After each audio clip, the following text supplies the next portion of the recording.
pastor Isaías Fernandes.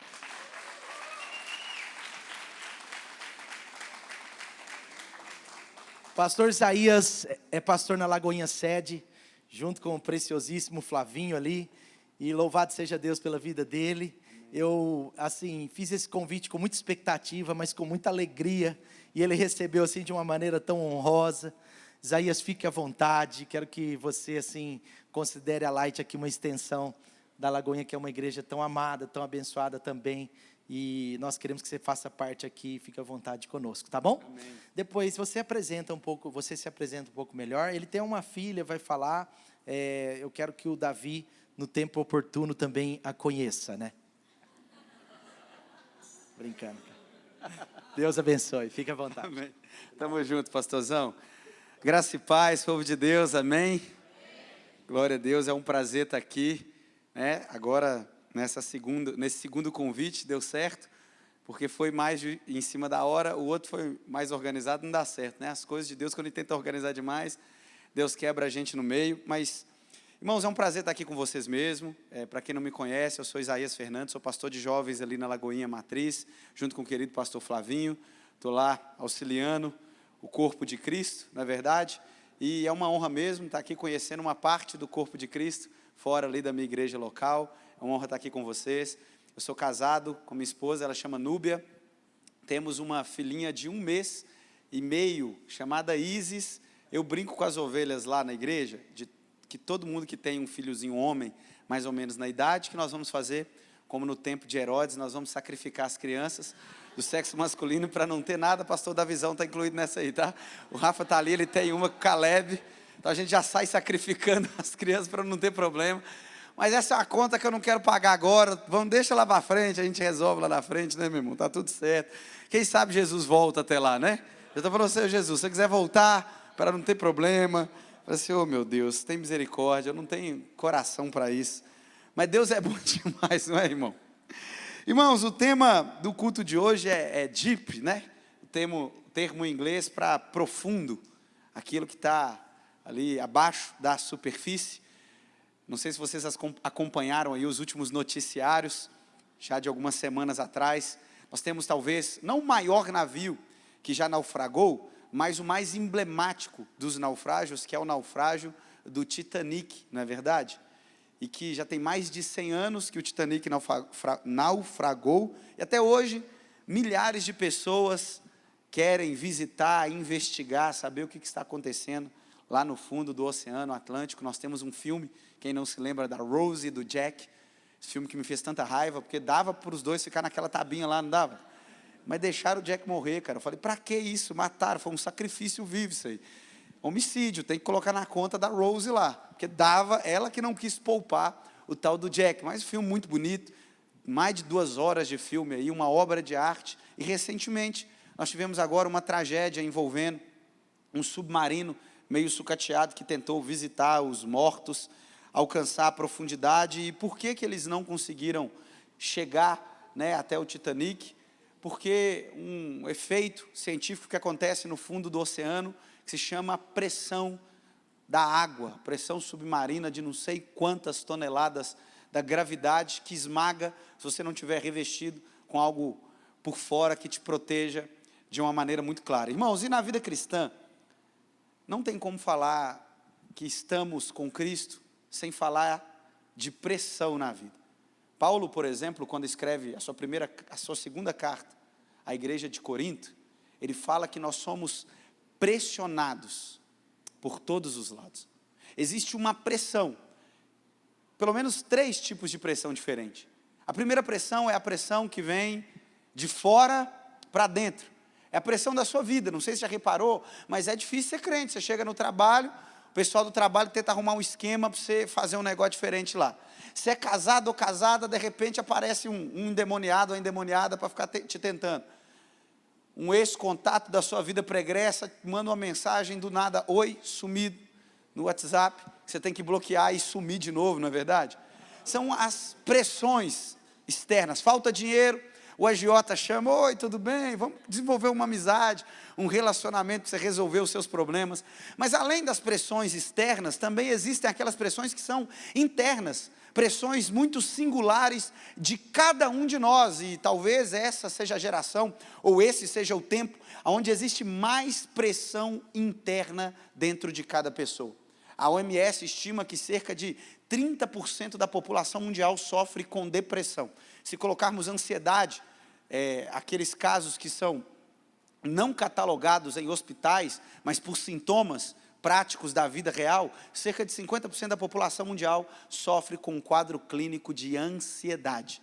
Existe uma pressão interna para que você dê conta da sua vida. Irmão, você já nasce, criou um pouquinho de idade, seu pai já vira para você, você mal nasceu e já fala o que ele quer, quais são as expectativas que ele tem a respeito da sua vida. Fala, olha, eu já estou falando com a minha filha, nada desse negócio de querer ser pastora, esse trem, viver por reino, é medicina, você vai estudar medicina, vai dar certo, você vai ficar rica, casar com gente feia, não, homem feio também, sem esse negócio, sai fora.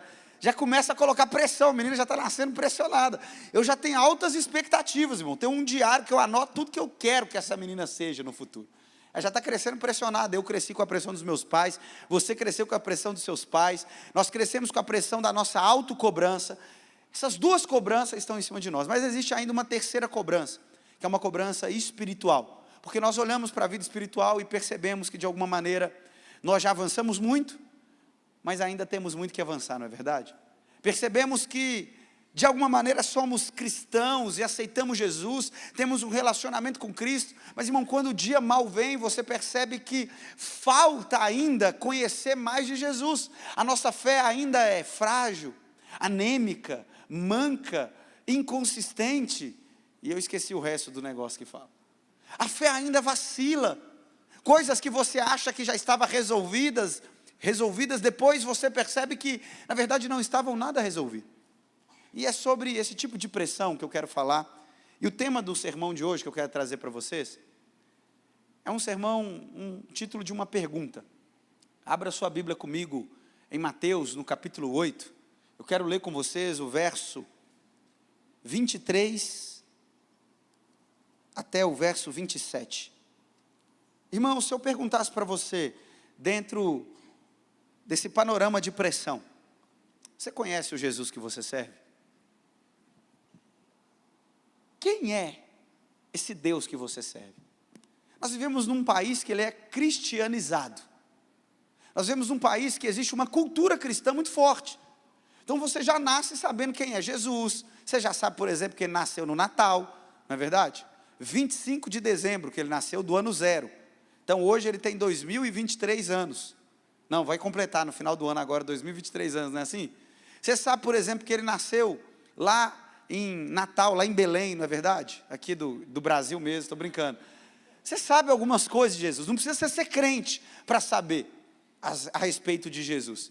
E é possível nós seguirmos Jesus sem conhecer de fato quem é Jesus. Porque você só conhece Jesus quando você decide mergulhar na intimidade de quem Jesus é. E a pergunta do título é: quem é este? É sobre isso que eu quero falar com vocês. Todo mundo achou aí? Quem achou diz amém.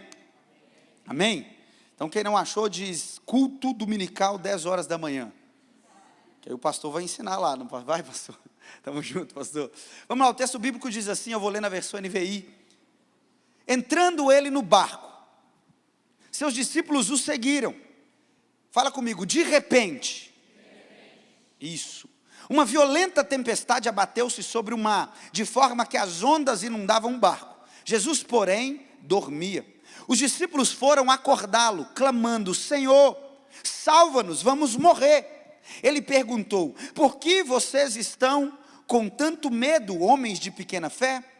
Então, ele se levantou, repreendeu os ventos e o mar, e fez-se completa bonança. Os homens ficaram perplexos e perguntaram: quem é este, que até os ventos e o mar lhe obedecem? Amém. Feche os seus olhos e vamos orar. Pai, obrigado pela tua palavra. que o Senhor nos conduza nessa noite, que seja uma noite que o nosso coração seja aquecido pela Tua presença. Espírito Santo, tira qualquer ruído, qualquer obstrução, que porventura tente não deixar a Tua palavra germinar no nosso coração. Nós queremos conhecer Jesus, nós queremos nos envolver num relacionamento com Ele.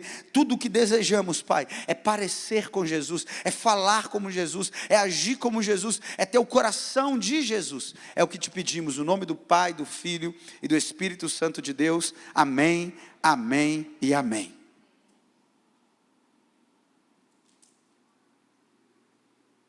Tem alguém pentecostal aqui? Tem? Então os 3 pentecostais podem dar glória aí, beleza? Tá liberado, né, pastor? Não quebra a liturgia nem nada não, né? Então tá bom, aí vocês dão glória, quiser levantar e fazer uns negócios assim, ó, pode também, é bom, aí a gente fica ambientado, eu gosto disso aqui. Irmãos, Jesus chamou os seus discípulos do nada, irmão. Preste atenção, você está na sua vida comum, você está no seu dia a dia, de repente chega alguém, um mestre, e vira para essa pessoa, para você e fala assim: ei, vem cá, me segue, larga tudo que você tem e me segue. Parece estranho no nosso tempo, mas no primeiro século isso era extremamente comum.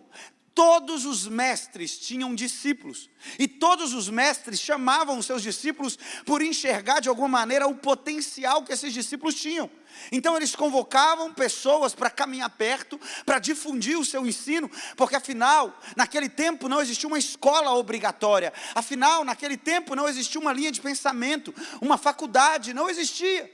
Eram pequenos grupos que se reuniam em casas, em recintos de praças públicas, aonde era difundido toda a linha teológica, filosófica, ensino prático da vida, matemática, questões de ciência. É por isso que o saber estava extremamente atrelado à vida prática, ao conhecimento prático. Jesus está fazendo isso. Nós conhecemos a história, ele chama 12 homens para caminhar com ele, 12 pangaré. É gente que, irmão, sem contexto nenhum. Presta atenção no que Jesus está fazendo. Jesus chama, por exemplo, 3 pescadores: Pedro, Tiago e João. Pedro era alguém cheio de ímpeto, alguém que, sanguíneo demais, trocava os pés pelas mãos. Tiago e João tinham mania de grandeza, tinha sede de poder. O apelido deles era Boanerges, ou Filhos do Trovão. Pelo menos 2 vezes nos evangelhos nós temos discussão dos dois discutindo aonde eles sentariam, à direita ou à esquerda. Agora imagina, você tem 2 que querem muito poder, e você tem um sanguíneo que liderou naturalmente o colégio apostólico. Irmão, provavelmente esses 2 queriam matar Pedro, e Pedro já estava com a espada na mão, falou assim: se vier eu corto a orelha. Ele fez isso com Malco mais à frente, não é verdade? Aí você tem, por exemplo, um publicano, Levi ou Mateus, que se vendeu. Ele abriu mão, abdicou da sua cidadania judaica para se vender ao Império Romano. Ele abraçou o Estado, ele disse: ei, eu estou do lado do Estado. Agora eu cobro impostos dos meus compatrícios, dos meus conterrâneos. Preste atenção, irmãos. Mateus, ele se tornou uma espécie de cobrador de impostos, mas não é cobrador de impostos que você conhece hoje, não. O judeu, quando chegava até o cobrador de impostos para pegar a sua papeleta e carimbar, se ele não tivesse dinheiro para pagar o imposto, o Império Romano confiscava os seus bens. Isso incluía seus filhos, sua casa, sua esposa. E quando ele não podia pagar, os publicanos, que eram judeus, que traíram a pátria, comovidos por isso, criaram um sistema de empréstimo, que nós conhecemos hoje como agiotagem. Eles emprestavam dinheiro, cobrando juros exorbitantes. E se essas pessoas não pagassem o dinheiro e os juros, não era Roma que tomava, era o agiota que tomava. Então eles tomavam a casa, e com isso, esses agiotas enriqueciam. É por isso que Mateus era odiado. Você conhece a história do pequeno Zaqueu, você não conhece? Por isso que ele era odiado, irmão. Os publicanos eram odiados porque emprestavam dinheiro a juros altos. Agora você tem alguém do Estado. E aí você tem Simão o Zelote, que era um judeu radical, que era contra o Estado, era anarquista, que acreditava que todo romano deveria ser morto. E aí Jesus pega esses 2 camaradas e coloca os 2 para seguir ele. Irmão, você imagina, no grupo da sua família, com bolsonarista e petista, já não dá um caos? E isso porque você não pode ficar andando com uma arma aí por aí. Que se pudesse, irmão, aí tinha que vir para a igreja. Porque só Jesus faz duas pessoas armadas conviverem pacificamente sem dar BO nenhum. Esse era o grupo de Jesus. Agora, você acha que essa galera tinha que aprender com Jesus? Tinha que aprender demais. E eles perceberam, Jesus começou a caminhar, começou a falar um monte de palavra bonita. Os caras, irmão, estamos seguindo o cara certo. É isso aí, ele está falando uns negócios que mexem com o coração da gente. Ele vira e fala uns trem assim, ó. Se os teus olhos são a janela da alma, a candeia da alma. Se os seus olhos forem bons, todo o seu corpo será bom. Irmão, eu vejo Tom Jobim lá cantando, quando a luz dos olhos meus é a luz dos olhos teus. Não é um negócio bonito, isso é poesia, irmão. Jesus está lá falando, os discípulos estão, uau, que cara maravilhoso, eu vou seguir esse cara. De repente, ele anda e tem um leproso, que ninguém podia chegar perto do leproso. A tradição da época dizia que você tinha que ficar pelo menos a 5 quilômetros de um leproso, porque a lepra se espalhava pelo ar, então você poderia se contaminar. Jesus passa perto de um leproso e não só quebra a tradição da distância, como toca no leproso. E ao invés do leproso contaminar Jesus, é Jesus quem purifica o leproso. Os discípulos olham para aquilo e falam, nossa, estamos com alguém que consegue purificar doenças. Eu quero seguir esse cara. É um milagreiro. Mas ele não era só milagreiro, de repente ele está andando. Nesse mesmo mar da Galileia, ele chega numa região chamada Gadara. 2 endemoniados, possessos, com legiões de demônios, chegam perto dele. Jesus vai lá, irmão, expulsa os demônios. Em uma das narrativas dos evangelhos, diz que os demônios, uma legião vai para os porquinhos lá que pulam da ribanceira. Os discípulos falam assim, cara, ele é exorcista também, cara. Cura doenças e expulsa demônios. Irmão, preste atenção. Se eu te falasse assim, ó, você vai ter que andar agora num discipulado, com alguém que tem a manha de curar qualquer doença. E alguém que o demônio não chega perto, que já chega tendo diarreia, que ele expulsa os demônios. Você andaria com muita certeza, não é? Você fala assim, está chegando um pastor aí, ele é expulsador de demônio, nível 7, número da perfeição. Você cola no cara, irmão. Pô, quem não? Eu, por exemplo, irmão, morro de medo. Uma vez, minha esposa me levou no cinema para fazer uma pegadinha comigo. Falou assim, meu filho não, né? Meu amor, nós vamos ver um filme. Falei, vamos lá. E ela gosta de um gênero que eu tenho pavor, que chama terror. Quando eu cheguei, irmão, começou o filme, adivinha qual filme que era? Era de uma boneca chamada Annabelle. Eu fiquei o filme inteiro fazendo gabinete online no WhatsApp para não ver o filme. E quando eu fui para casa, eu ainda sonhei que os ursinhos que ficam no quarto estavam me olhando, cara. De tanto medo e desespero que eu estava. Então eu não sou a pessoa que você tem que andar para expulsar demônio. A gente expulsa, mas na força do ódio mesmo, não é porque gosta não. Mas imagina, irmão, os discípulos estão caminhando com Jesus, quer conhecer Jesus, está tudo certo. E a maioria de nós se aproxima de Jesus com essa perspectiva. A gente olha para Jesus e percebe Jesus como esse que pode curar as nossas doenças. E afinal, ele é alguém que pode curar as nossas doenças. Mas nós olhamos para Jesus como alguém que pode expulsar os nossos demônios, confrontar os nossos fantasmas. E afinal, ele é esse que pode expulsar os demônios e expulsar os fantasmas da nossa vida. Mas Jesus não é só isso. E à medida que nós vamos caminhando com Ele, nós vamos experimentando uma outra faceta de Jesus que às vezes nós não conseguimos contemplar. É porque chega um dia que você ouve a voz de Jesus de maneira clara e Ele fala assim, ei, vem cá, nós vamos atravessar para o outro lado. Ele chama você para perto e Ele te coloca num barco aonde Ele está. Ele diz, vamos remar para o outro lado. Irmãos, preste atenção, está com sua Bíblia aberta aí? Fica comigo, por favor, com sua Bíblia aberta, que eu vou agora fazendo a exposição do texto. Verso 23 diz assim, entrando ele no barco, seus discípulos o seguiram. De repente, uma violenta tempestade abateu-se sobre o mar, de forma que as ondas inundavam o barco. Jesus, porém, dormia. Irmãos, preste atenção. Quem convidou eles para entrar no barco? Não foi Jesus? Quem entrou com eles no barco? Não foi Jesus? Eles estavam no lugar certo, eles estavam com a pessoa certa, e eles estavam fazendo a vontade da pessoa certa, correto? Ou tinha alguém em desobediência naquele barco? Alguém fez alguma coisa errada naquele barco? Não. Diferente do caso que nós conhecemos de Jonas, aqui os discípulos estavam em estrita obediência ao comando de Jesus. Eles estavam no lugar certo, na hora certa, com a pessoa certa. E a primeira lição que nós aprendemos, irmãos, que conhecer Jesus e viver na vontade de Jesus não nos isenta de problemas. Jesus não é um amuleto da sorte que vai te ajudar a viver uma vida sem nenhum tipo de problema. Ninguém dá glória a mais, está vendo? Irmãos, nós não somos chamados, por exemplo, para viver uma vida numa espécie de parque de diversão espiritual, onde a nossa vida ela só sobe e nunca, irmão, nunca cai. Está tudo dando certo, nunca vai dar errado. Não, irmão, você sabia que crente quebra empresa, por exemplo? Sabia que crente adoece? Sabia que crente morre? A pandemia mostrou um monte de crente que morreu na pandemia. Nós não estamos, irmãos, isentos dos problemas da vida.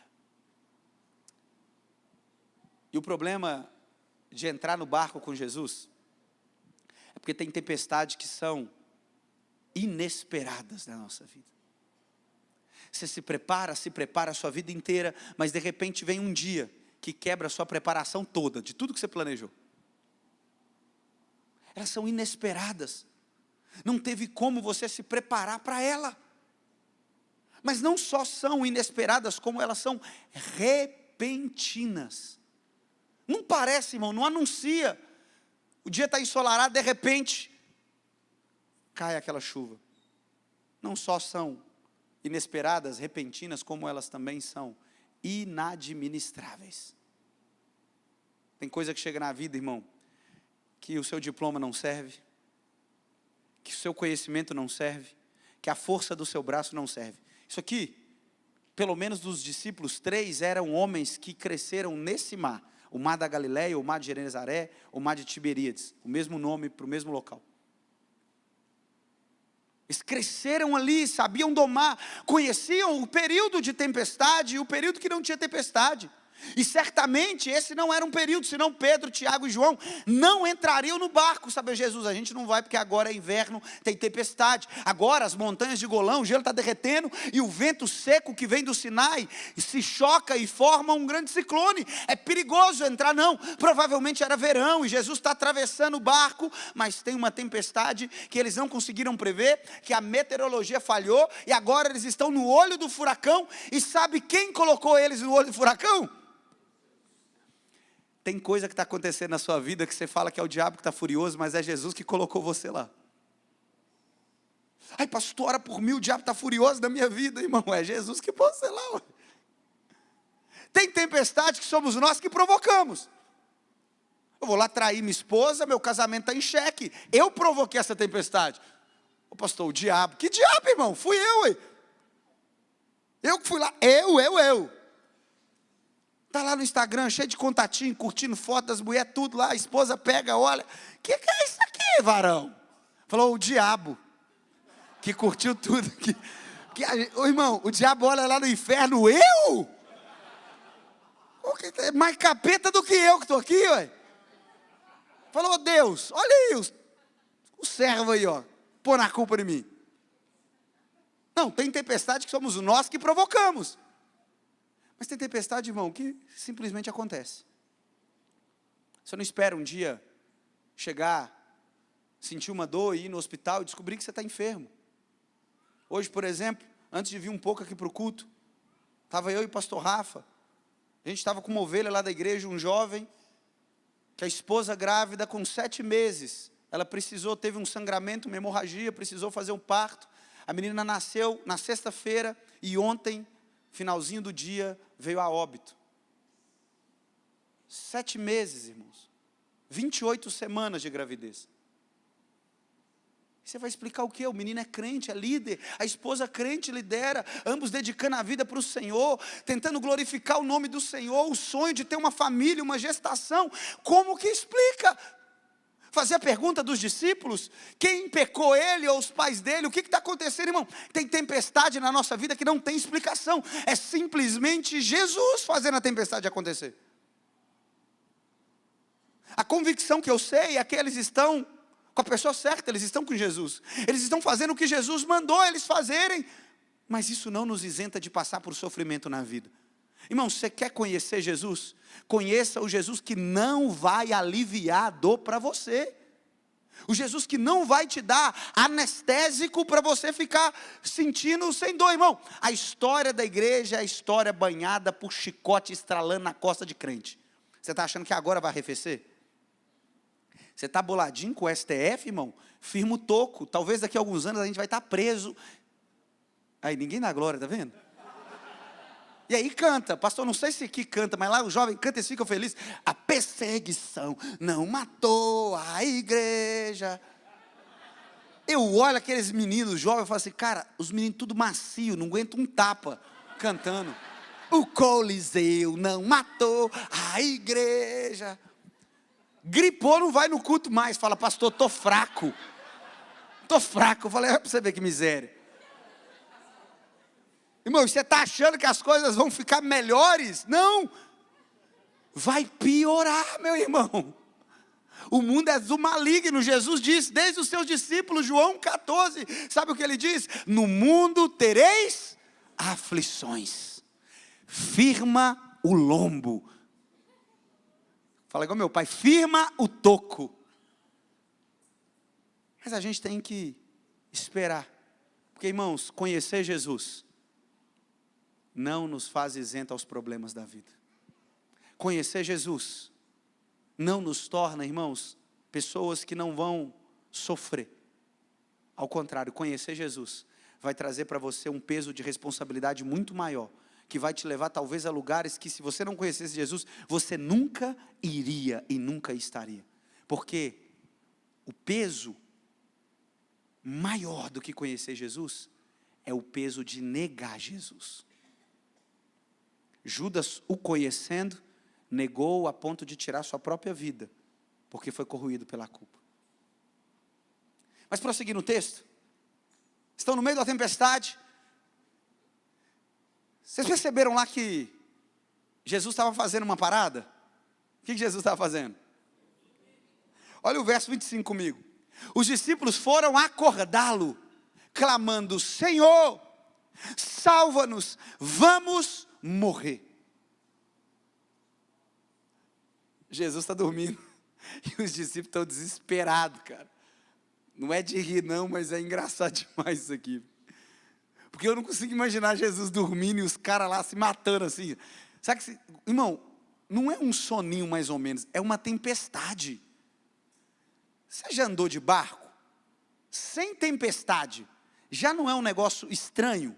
Porque você vai andando assim, irmão, parece o ônibus lá do Palmital, a Belo Horizonte 5516, antigo, que vinha aqui, você não tem como dormir, irmão, a não ser que você está cansado. Agora imagina você está num barco, o barco chacoalhando, o negócio vindo aqui, vai para um lado para o outro, bate cabeça, madeira, os discípulos malucos, pega o balde, joga o balde, tira a água. Pedro falando, não, deixa que eu domino, eu sou marinheiro, irmão, que é criado aqui. 10 minutos depois, acorda Jesus, nós vamos morrer, o barco está afundando, o que está acontecendo? E é o segundo ponto que eu quero tratar com vocês hoje, irmãos. Não é porque você não vê Jesus fazendo, que Ele não está trabalhando na sua vida. Às vezes, como os discípulos, nós temos a impressão que Jesus está dormindo nos BOs da nossa vida. Você olha para a sua vida e fala, não é possível que Jesus não está vindo aqui. Ô Jesus, ajuda aí, Jesus. Mas parece que Ele não está fazendo nada. Parece que Ele não está agindo nada, irmãos. Para os discípulos, eles olhavam e viam aquele que era 100% homem dormindo, mas o 100% Deus continuava no controle de todas as coisas. Para nós não temos o 100% homem, mas temos o 100% Deus no controle do universo. Irmãos, não é porque você não está vendo que Jesus não está fazendo alguma coisa. Sabe o que o profeta Isaías diz? Diz que Deus trabalha em favor, em prol daqueles que nele esperam ou confiam. As tempestades, elas são pedagógicas. Pedagógicas porque Jesus quer nos ensinar alguma coisa. Isso quer dizer, irmão, que caminhar com Jesus não é aprender de forma convencional. Aprender de forma convencional, primeiro você estuda, para depois você fazer a prova. Jesus primeiro faz a prova, depois te dá os ensinamentos da prova que você tomou 0 e não passou. Primeiro ele te prova, ele te coloca na tempestade e fala assim, eu estou te ensinando a confiar em mim, filho. Não, Jesus, mas como que confia? Calma, no final você vai ver, você vai passar, mas não vai passar pelos seus méritos, mas vai passar pela minha graça e pela misericórdia. Vai passar. Irmão, Jesus não nos deu uma garantia de uma viagem tranquila. A viagem é turbulenta. Ele nos deu garantia de uma chegada certa. Você vai chegar onde tem que chegar, porque é Ele quem está te guiando. Não é porque você não está vendo que Deus não está fazendo, irmão. Não é porque às vezes você está desesperado, olhando para a tempestade, falando assim, cara, a maioria dos problemas da vida cristã é quando nós agimos no hiato do que achamos que Deus não está fazendo nada. Deus não está fazendo nada, eu vou escolher o marido para mim. Ai, irmão, você não tem noção do BO que é isso. Não, pastor, eu vou escolher minha esposa. Não tem na igreja, Deus não está trazendo mulher para a igreja aqui. Eu vou casar lá fora. Não tem, isso não acontece aqui, graças a Deus, né, pastor? Só lá na Lagoinha. É um BOzão isso aí, irmão. Não, pastor, vou resolver.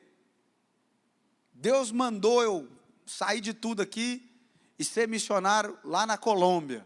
Falei, filho, Deus mandou mesmo? Mandou. Falei, então tá bom. Então se Deus mandou, mandou, ué. O Deus que dá a missão, dá a provisão. Então Ele vai prover. Larga tudo. Não começa a não entrar dinheiro. Falou, pastor, eu vou ter que dar um jeito, porque Deus não está trazendo dinheiro. Eu falei, irmão, Deus não falou para você ir? Não, eu não sei bem se foi Deus, não. Eu falei, ó, já começa a mudar a parada. Por exemplo, agora a gente teve alguns amigos lá do Seminário Teológico Carisma, ovelhas que eu cuido, e o Carisma tem um projeto de intercâmbio missionário, agora eles estão viajando para o Japão. E 2 das minhas ovelhas estavam nesse projeto missionário, mas, não, irmão, abandonou tudo para vir estudar, estava estudando, ou seja, vida de seminarista. Comia, irmão, literalmente, o pão que sobrava, que Deus provia, sem manteiga, sem nada, e se desse, comia café também. Deus já estava ensinando na escassez. E aí eles inventam de fazer um intercâmbio no Japão.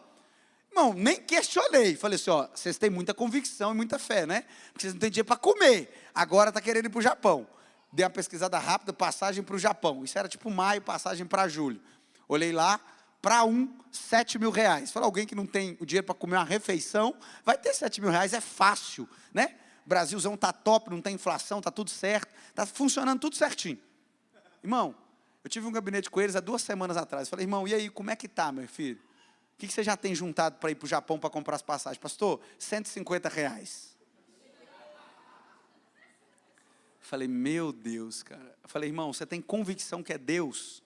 Ele, pastor, eu tenho convicção que é Deus. E Deus já me falou, Ele vai fazer isso aos 45 do segundo tempo. Falei, então tá bom.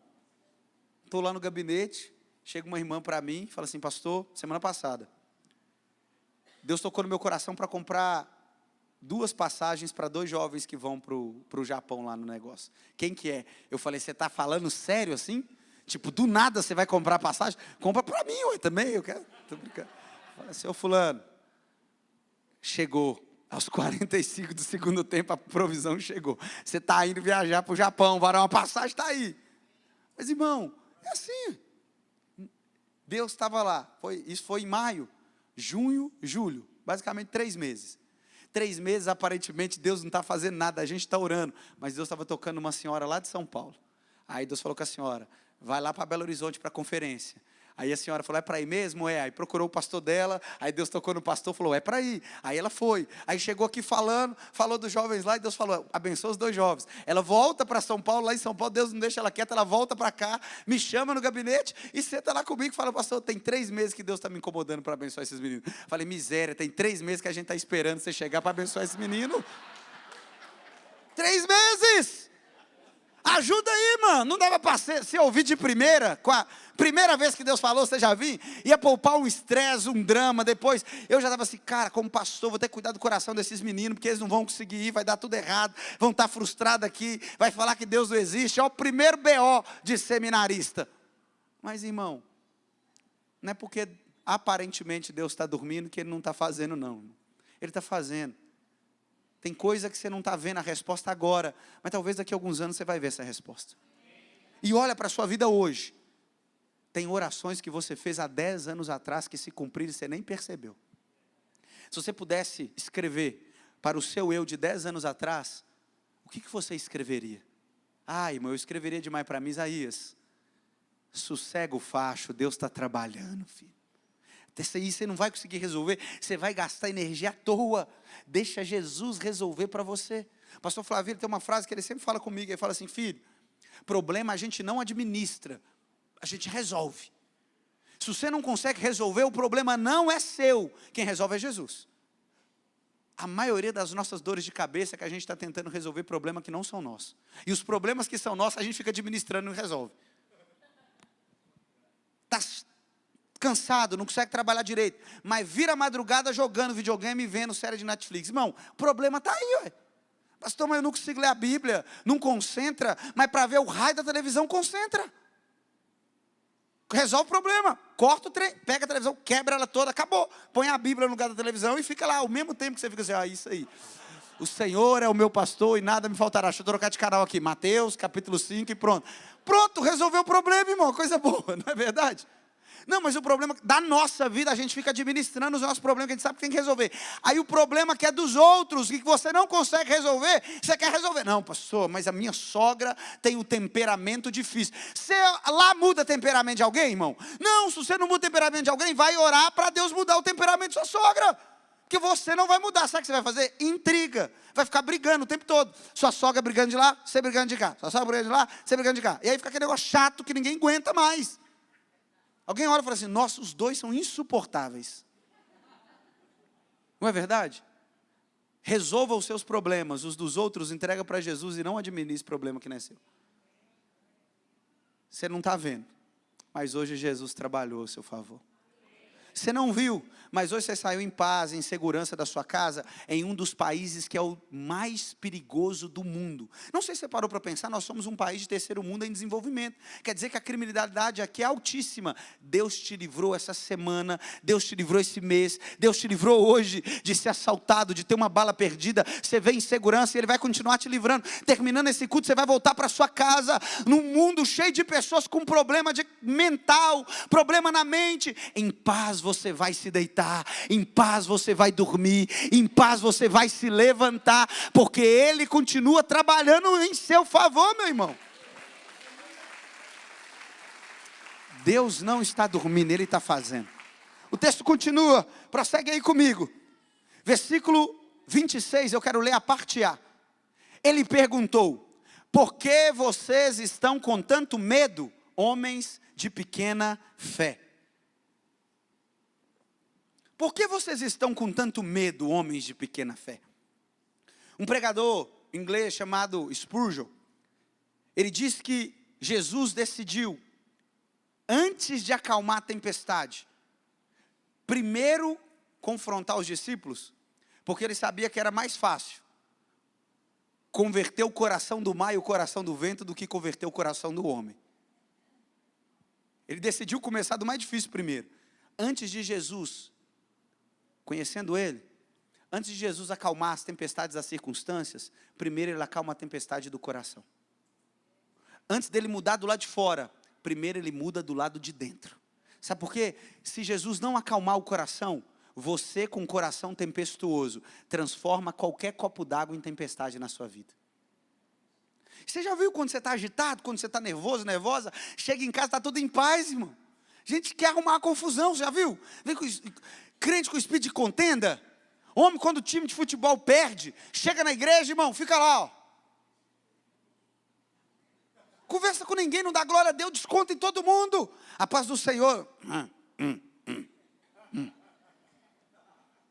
Às vezes o homem chega em paz do trabalho, está tudo bem, do nada a esposa já começa a arrumar problema com ele. Você vai sentar aí no sofá? Aí ele levanta, você vai levantar do sofá? Ele liga a televisão, você vai ligar a televisão de novo? Você vai tomar banho agora? Eu falei assim, meu Deus, quero paz. Irmão, Jesus precisa primeiro acalmar a tempestade do nosso coração, para depois acalmar a tempestade da circunstância da nossa vida. Não adianta ele resolver o problema externo, se primeiro não resolver o problema interno. E o problema interno parte a partir do momento que nós colocamos a fé no lugar do medo. Aonde a fé reside, o medo precisa ir embora. Mas aonde o medo mora, não existe fé. E qual que é o problema de ser um cristão sem fé? É porque a vida cristã inteira é pela fé. Inteira. Vamos racionalizar um pouco, deixa eu te explicar. Porque às vezes a gente, desse lado de cá, vivemos numa bolha, e a gente esquece o que as pessoas nos questionam. Você parou para pensar que você acredita num Deus que simplesmente você não consegue tocar, você nunca viu na sua vida? Você já parou para pensar que você está lendo um livro de 2000 anos de história? É o único documento, irmão, isso aqui, ó, tem tanta poeira nessas folhas aqui, ó, de tão antigo que é, escrito, irmão, por umas dezenas de milhares de homens diferentes, documentos que já passou na mão de um monte de gente. Oh, que loucura que é esse negócio aqui. Mas sabe por que a gente está aqui reunido numa terça-feira à noite, pautado nesse livro, acreditando nesse Deus que é invisível, mas cremos que é real? É simplesmente fé. Eu podia ficar a noite inteira tentando te explicar. Irmão, pegar isso aqui para você e virar e falar aqui, ó, me fala a última vez que você viu a Lagoa da Pampulha, o pau quebrando, alguém chegando na Lagoa da Pampulha, assim, quieta aí, Lagoa da Pampulha, e ela acalmando. Não tem, irmão. Alguém virando para capivara, capivara, vai pro lado de lá. Não fica lá, jacaré, cala sua boca, fica ali. Não acontece isso. Não acontece isso. Se aconteceu, cai duro. Mas se está escrito aqui, eu acredito que aconteceu. É porque eu tenho fé, irmão. Fé. Fé para acreditar na palavra. Fé para acreditar num Deus que nós não vemos, mas conhecemos, porque Ele habita dentro de nós, pelo Espírito Santo. É real. Isso é fé, irmão. É fé. E se temos fé, não podemos ter medo. O problema é que às vezes achamos que temos fé, mas na verdade o que nós temos é medo. Tem gente que acha que tem fé, mas segue Jesus porque tem medo de ir para o inferno, e não fé que Jesus existe. Tem gente que a vida inteira está na igreja, mas nunca teve um relacionamento com Jesus. É religioso, aprendeu, está em culto, é dizimista, fiel, mas não conhece Jesus de fato. Irmãos, nós precisamos sair do lugar do medo e entrar para o lugar de fé. E quando nós saímos do lugar do medo, deixa eu te falar. E aqui, agora você vai dar glória a Deus, em nome de Jesus. Irmão, pode vir o governo que for, a igreja não tem medo de governo nenhum. Pode vir a perseguição que for, a igreja não tem medo de perseguição nenhuma. Pode vir a maior doença que for, a igreja não tem medo de doença nenhuma. Pode vir a maior crise econômica que for, a igreja não tem medo de crise econômica nenhuma. Sabe por quê? O Deus que nós servimos, Ele está num lugar tão alto, assentado num trono tão alto, acima de toda circunstância, de todo problema, inabalável, de onde Ele governa todo o universo. Os governos serão abalados, as perseguições serão abaladas, a ciência será abalada, as pestes, doenças serão abaladas, mas o Deus que nós servimos permanece para sempre. Ele não pode ser abalado.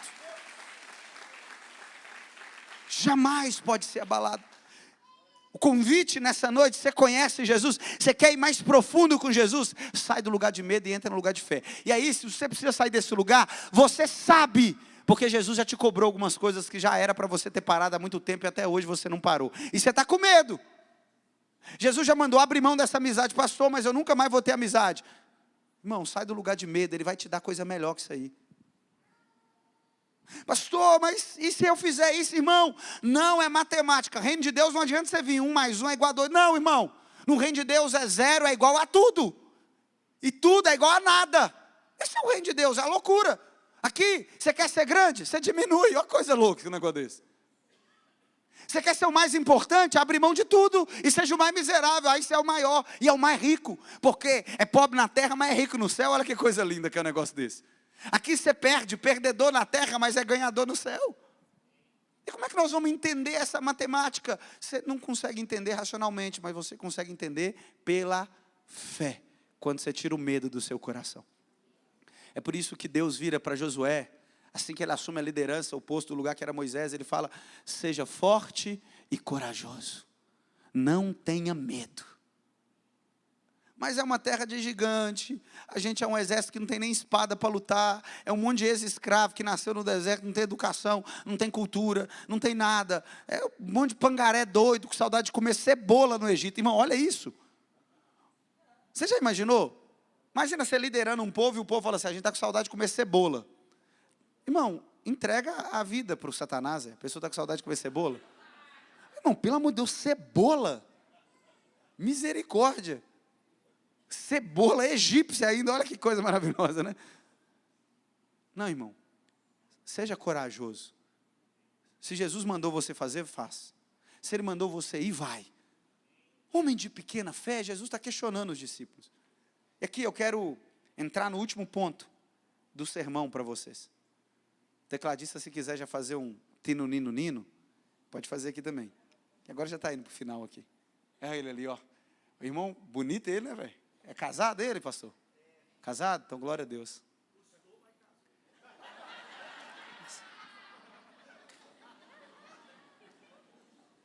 Foi o seu pastor que falou, viu, mano? Tamo junto aqui, eu estou em paz, eu vim em paz, eu não estou com problema nenhum, não.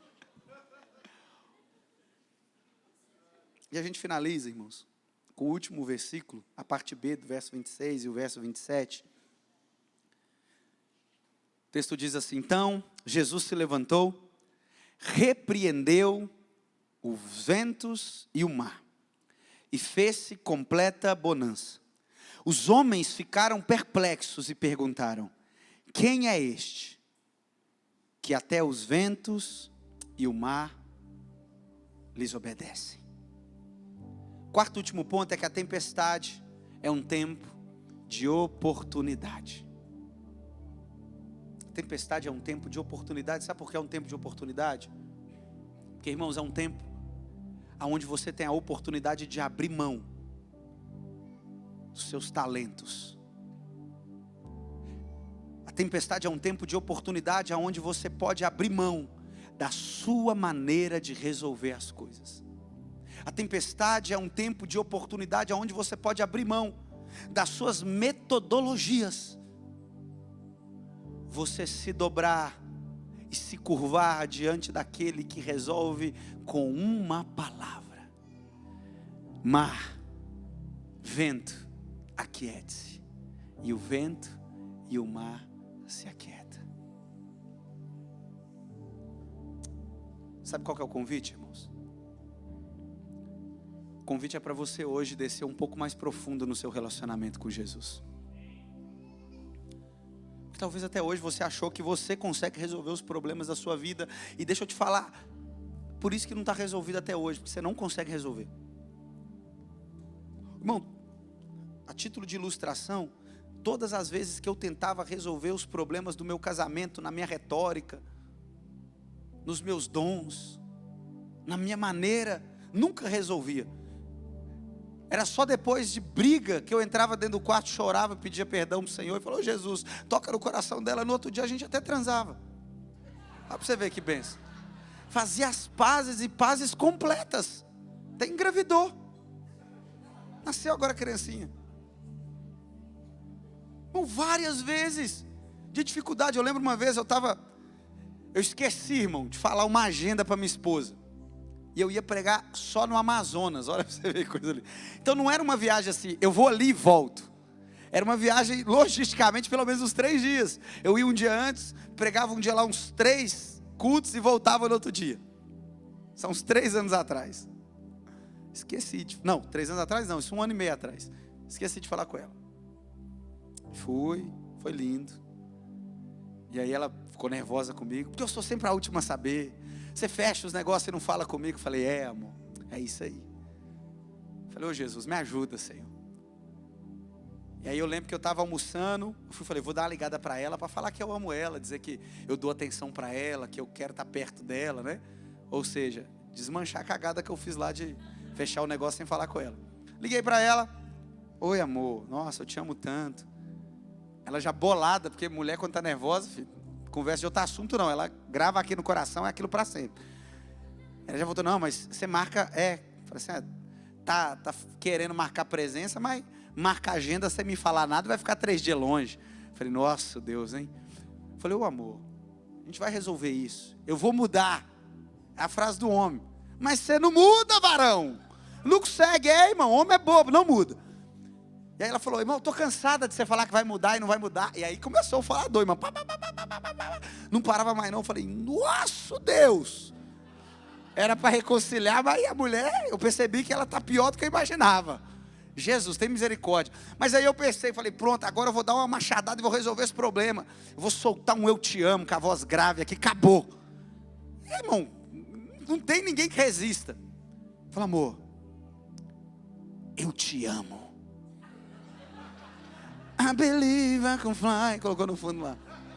Foi pronto, resolvi a parada. Irmão, ela fez igual Pedro, parece que ela tirou um punhal aqui da cintura, e ela falou comigo assim, quem ama, prioriza. Eu não conseguia falar mais nada. Eu falei, eu senti o golpe naquele momento, meu amor foi esvaziando, e eu falei,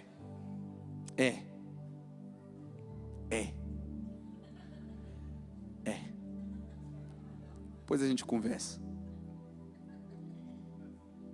E depois eu senti como se Deus estivesse falando comigo, Isaías, você me ama, me prioriza me conhecer. Se a minha esposa sente quando eu não priorizo ela, Jesus também sente quando eu não priorizo ele. E às vezes a gente acha que um culto é suficiente para conhecer Jesus. 2 horas da sua semana é suficiente para conhecer Jesus. Não, irmãos. Jesus está falando assim, sai do seu lugar de segurança. Entra nesse barquinho comigo aqui. Deixa eu te levar para um lugar onde você não vai ver a margem. Jesus, mas e se o barco balançar para lá e para cá? Confia em mim. Se você me conhecer, você vai confiar em mim. Jesus, mas eu não consigo. Eu até ouvi falar, o pastor Mateus tem uma experiência legal, mas eu não consigo ter a fé dele. Irmãos, os meus testemunhos podem te edificar até certo ponto, mas dali para frente, você precisa ter uma experiência sobrenatural com Jesus. Nós ouvimos falar de uma geração que ia no monte, aqui em cima, no Monte Palmares. Chegava lá, irmão, o matinho pegava fogo. Você não consegue nem acender vela de aniversário para pegar fogo mais. Chegava lá, disse que a vaca entregava a profecia, irmão. E falava assim, diz o Senhor. Entregava a profecia. Cadê os profetas de hoje? Cresci com a minha mãe trancada no quarto, irmão, a manhã inteira orando, falando em línguas, ungindo o quarto, fazendo a casa tremer, de tanto que ela baixava. A gente não consegue orar a oração decorada. E quando começa a orar, irmão, ora deitado e fala um monte de coisa que não tem nada a ver. Senhor, perdoa os pecados do diabo. Amém. Preguiça de relacionar com Jesus, irmãos, eu ouso dizer, a geração que canta eu quero conhecer Jesus é a que nunca conheceu quem Jesus é. Somos analfabetos da palavra. Qualquer pessoa pregando qualquer heresia, a gente pega e, que negócio legal isso aí que ele falou. Qualquer vento novo, gente sem lastro, gente sem vida, a gente já está entregando o coração. Hoje a juventude está embriagada pelos pregadores do YouTube. Nunca sentaram com essa pessoa para ver o caráter dela, mas fala qualquer bobagem, a gente já pega e fala, uau, é isso que eu quero para a minha vida. Irmãos, nós precisamos sair desse lugar onde nós estamos estacionados, ancorados, e voltar para viver um relacionamento individual com Jesus. Nós clamamos tanto por avivamento, irmãos. O avivamento coletivo só vem depois do avivamento individual. Se você tiver com o seu coração avivado, se você tiver com o seu coração avivado, se você tiver com o seu coração avivado, se você tiver com o seu coração avivado, nós vamos juntar numa terça-feira aqui à noite, e não vai ser uma tochinha só, vai ser um monte de graveto que veio de casa pegando fogo, chegando aqui vai incendiar essa igreja, vai incendiar esse bairro, vai incendiar essa cidade, vai incendiar esse estado, vai incendiar essa nação, vai incendiar o nosso continente, vai incendiar o nosso mundo, meu irmão. Deus quer pessoas que querem mergulhar mais profundos em quem Ele é. Sair da zona de conforto, sair da terceirização, irmão. Está na hora de você ter sua experiência com Deus. Eu lembro uma vez eu indo pregar numa igreja, eu lembro o pastor conversando comigo. Eu falei, cara, esse cara é crente demais. Ele falou assim, pastor, eu oro todo dia para Deus me deixar ver o diabo na minha frente, para eu poder expulsar ele. Eu falei, cara, que maluco. Imagina, irmão, orar e dizer, Senhor, põe um capeta aqui agora, para eu expulsar ele.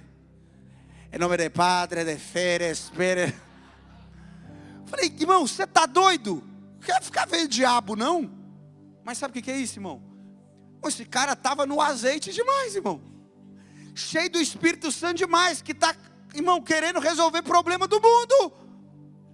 E a gente está lá, irmão, moadinho. Ó céu, ó terra, ó mar, ó vida. Irmão, Deus não te chamou para essa vida mais ou menos, não. Deus te chamou para te colocar de pé. Deus te chamou para você olhar o problema de frente, dar nome no olho e falar assim, eu vou te vencer, não na minha força, mas na força de Jesus. Eu estou indo para cima no meio de você. Maior é quem está em mim do que quem está no mundo. Eu levantei, diabo, tem diarreia, porque o crente está de pé hoje aqui. Se prepara, porque hoje o dia vai ser de glória em glória, de vitória em vitória. Eu estou indo para cima. Seu namoro vai ser santificado, seu almoço é santificado, seu trabalho é santificado. Não porque eles merecem, mas porque você está lá, crente. Porque você conhece Jesus, sua fé é sólida, é robusta. Mas pastor, como é que eu faço para isso? Irmão, você precisa conhecer Jesus. E talvez o questionamento dos discípulos seja o seu questionamento, seja o meu questionamento. Que a gente está culto atrás de culto e não para se questionar. Quem é este? Eu quero pedir licença para te apresentar quem é este. Quem é este? Este é aquele que nos refolhos da eternidade, junto com o Pai e com o Espírito, compõe o maior mistério que a teologia não consegue explicar, chamado mistério da Santíssima Trindade. Este é aquele que criou todas as coisas e por meio delas, todas vieram a existir. E sem Ele, nada do que existe teria sido feito.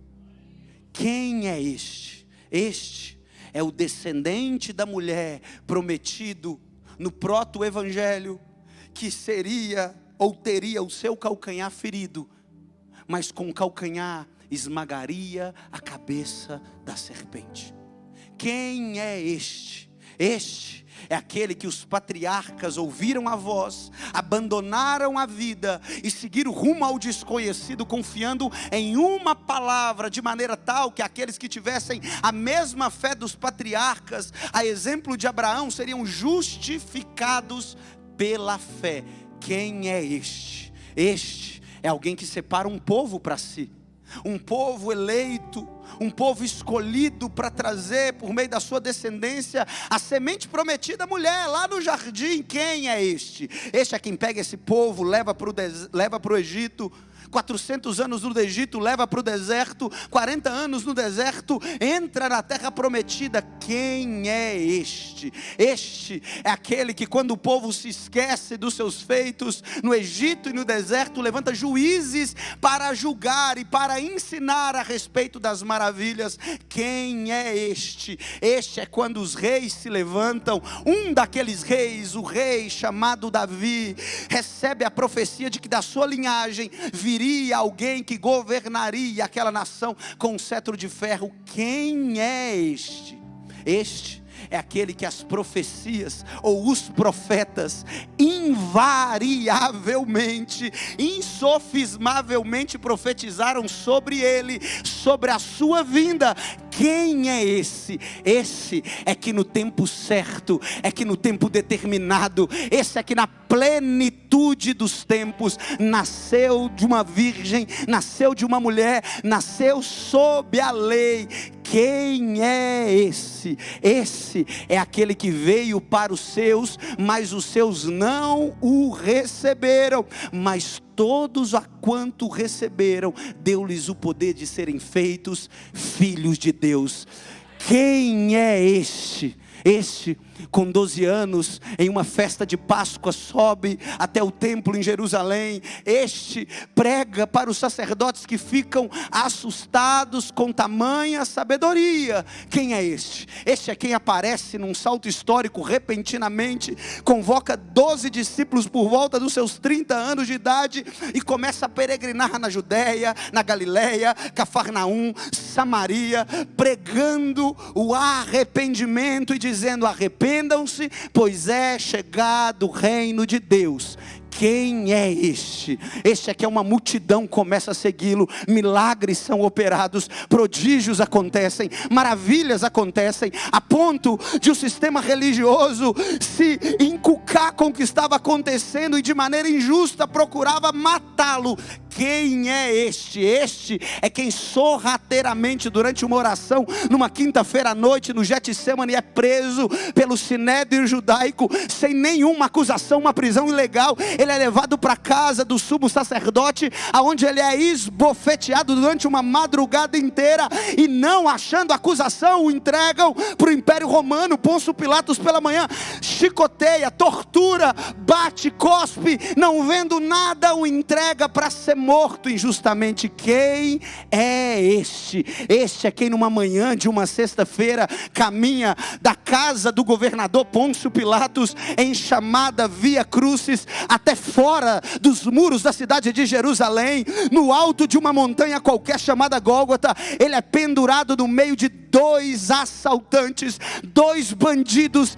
Quem é este? Este é que, quando pendurado na cruz, olha para o céu, olha para Deus e diz: Deus meu, por que me desamparastes?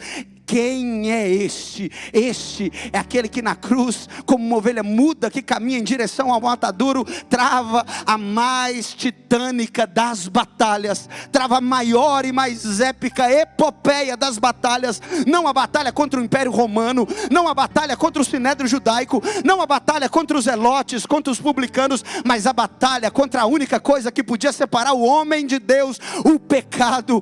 Quem é este? Este é que na cruz sorveu a ira de Deus. Esse é que na cruz sofreu por um pecado que não cometeu. Aquele que não cometeu pecado se fez pecado por nós, para que nele fosse feito justiça de Deus. Quem é esse? Esse é quem na hora nona respira e diz ao Pai: em tuas mãos entrego o meu espírito. Quem é este? Este é quem, retirado da cruz por José de Arimateia, que se não fosse ele, não teria um túmulo para ser enterrado e seria jogado em uma vala qualquer e morreria como um indigente. Quem é este? Este aqui é levado para esse túmulo sexta-feira, sábado o dia inteiro, domingo pela manhã. Quem é este? Este é que, quando raia o dia do domingo, as mulheres vão ungí-lo no túmulo, ele aparece vivo, abrindo o túmulo de dentro para fora e diz: porque procura entre os mortos aquele que está vivo.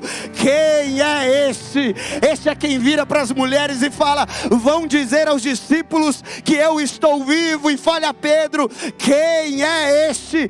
Este é quem aparece enquanto os discípulos estão numa sala, portas trancadas, e ele está dizendo: ei, como o Pai me enviou, eu vos envio. E sopra sobre eles o Espírito Santo. Quem é este? Esse é aquele que é assunto ao céu diante de uma multidão de testemunha, e onde anjos aparecem, diz aos discípulos: porque estão olhando para os céus, homens galileus? Esse mesmo Jesus que subiu há de voltar. Quem é este? Este é aquele que os discípulos reunidos, novamente a portas trancadas, em uma festa chamada Pentecostes, recebem o Espírito Santo como línguas repartidas como de fogo, que se pousou sobre cada um deles. Quem é este? Este é quem levanta um homem fora do seu tempo, um apóstolo fora do templo chamado Paulo. Ele sai de Jerusalém e ele começa a pregar o evangelho aos gentios. Quem é esse? Esse é aquele que, usando Paulo, Barnabé, Marcos, Silas, viaja pelo continente europeu, pela Ásia Menor, pregando o evangelho se espalha. Quem é esse? Esse é quem no século 21 levanta uma igreja para chamar de sua, não mais um povo judeu, não mais uma linhagem sanguínea. Ele levanta um povo chamado pela fé. Brasil, continente americano. Quem é esse? Esse é quem está aqui nessa noite, está dizendo: eu escolhi você, povo meu, eleito meu. Quem é esse? Esse é Jesus Cristo, o Filho de Deus. Oh!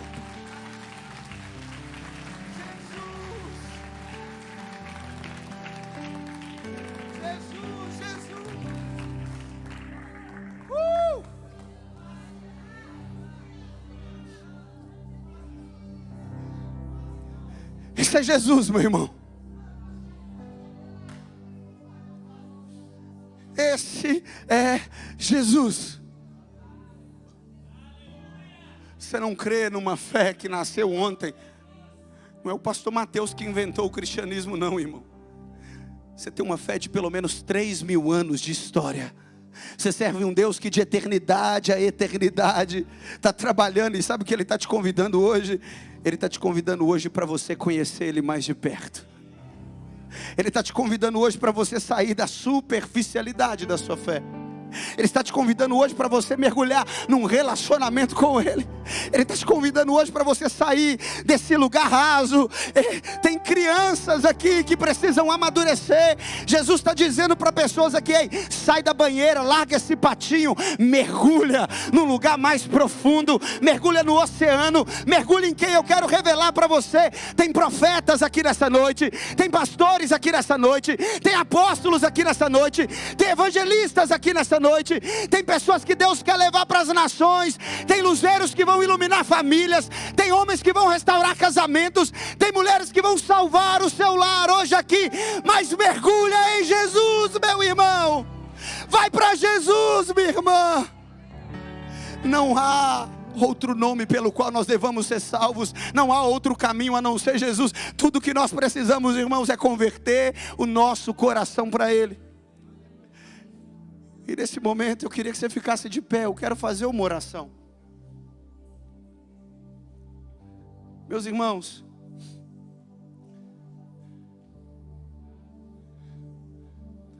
no livro do profeta Abacuque olha para o seu tempo como os discípulos estavam olhando para Jesus. Era um tempo de tempestade, era um tempo caótico. Ele não conseguia ver as perspectivas boas, as coisas fluindo. Ao contrário, era crise para todos os lados. Mas quando ele olha, você até conhece uma canção assim.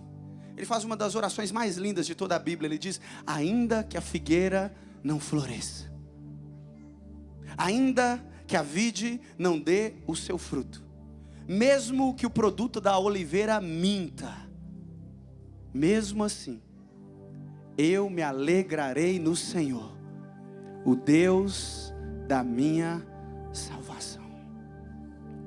O convite hoje é para você tirar a mão do freio de mão.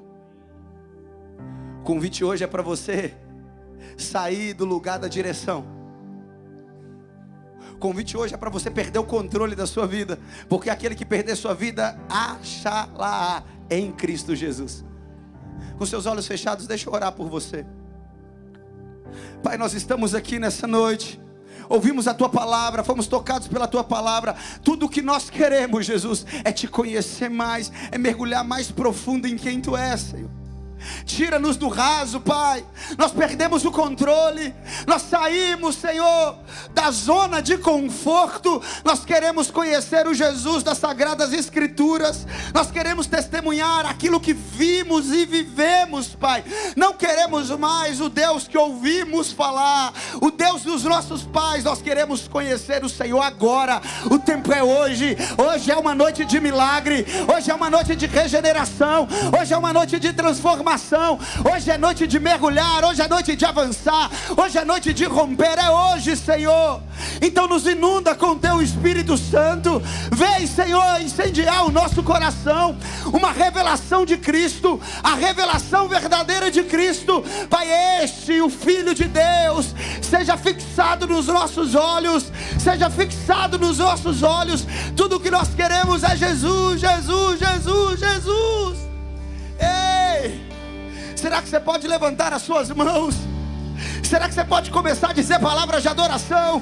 Vamos, adora Ele nessa noite. Vamos, vamos, vamos, vamos, vamos, vamos. Aleluia. Jesus, Tu és Santo Filho de Deus, Santo Filho de Deus. Me sustenta mesmo quando eu não vejo, me sustenta mesmo quando eu não sinto. Mas Tu estás no controle. Tu estás no controle. Me sustenta mesmo quando eu não vejo, me sustenta mesmo quando eu não sinto. Mas Tu estás no controle. Mas Tu estás no controle. Deus de milagres, Deus de promessas, caminho no deserto, luz na escuridão. Meu Deus, esse é quem Tu és. Meu Deus é um Deus de milagres, Deus de promessas, caminho no deserto, luz na escuridão. Meu Deus, esse é quem Tu és. Meu Deus é um Deus de milagres, Deus de promessas, caminho no deserto, luz na escuridão. Meu Deus, esse é quem Tu és. Meu Deus é um Deus de milagres, Deus de promessas, caminho no deserto, luz na escuridão. Meu Deus, esse é quem Tu és. Esse é quem Tu és. Esse é quem Tu és. Esse é quem Tu és. Esse é quem Tu és. Esse é quem Tu és. Esse é quem Tu és. Esse é quem Tu és. Esse é quem Tu és. Meu Deus é um Deus de milagres, Deus de promessas, caminho no deserto, luz na escuridão. Meu Deus, esse é quem Tu és. meu Deus é um Deus de milagres, Deus de promessas, caminho no deserto, luz na escuridão. Meu Deus, esse é quem Tu és.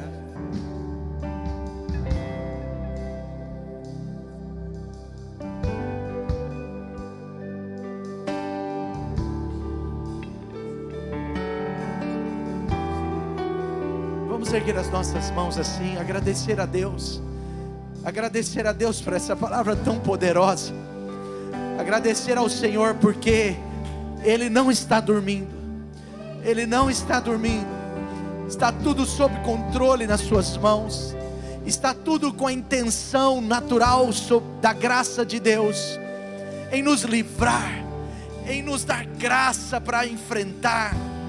Ele está conosco e é isso que importa. Obrigado, Senhor Jesus. Obrigado, Jesus, porque o Senhor mira o nosso coração.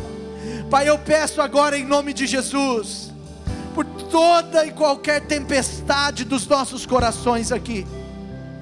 Se você está com alguma tempestade interior, algum desafio aqui dentro, eu quero agora orar com você. Eu quero pedir ao Senhor, pela graça dEle, que Ele haja em encontro a essa tempestade. encontra o seu coração. Porque como muito bem ministrado, primeiro Jesus está querendo acalmar, querendo estar de encontro ao que está dentro de nós, ao que está acontecendo aí dentro. Pai, em nome de Jesus, eu agradeço o teu poder, a tua graça, a tua bondade. Eu agradeço porque os teus olhos estão em nós. Eu agradeço porque as tuas mãos estão sobre nós. E eu agradeço, Senhor, porque o Senhor vem de encontro às tempestades do nosso coração. Pai, aonde tem falta de fé, que o Senhor venha fornecê-la. Aonde tem pouca fé, que o Senhor venha aumentá-la, Senhor. Aonde tem qualquer necessidade interior agora, nós declaramos aquilo que o Senhor, Deus, nós declaramos a bênção do Senhor, nós declaramos as promessas do Senhor, nós declaramos tudo aquilo que o Senhor prometeu, que seja materializado dentro de nós, em nome de Jesus. Muito obrigado, Senhor Deus. Muito obrigado por essa atmosfera de fé, de graça, de unção.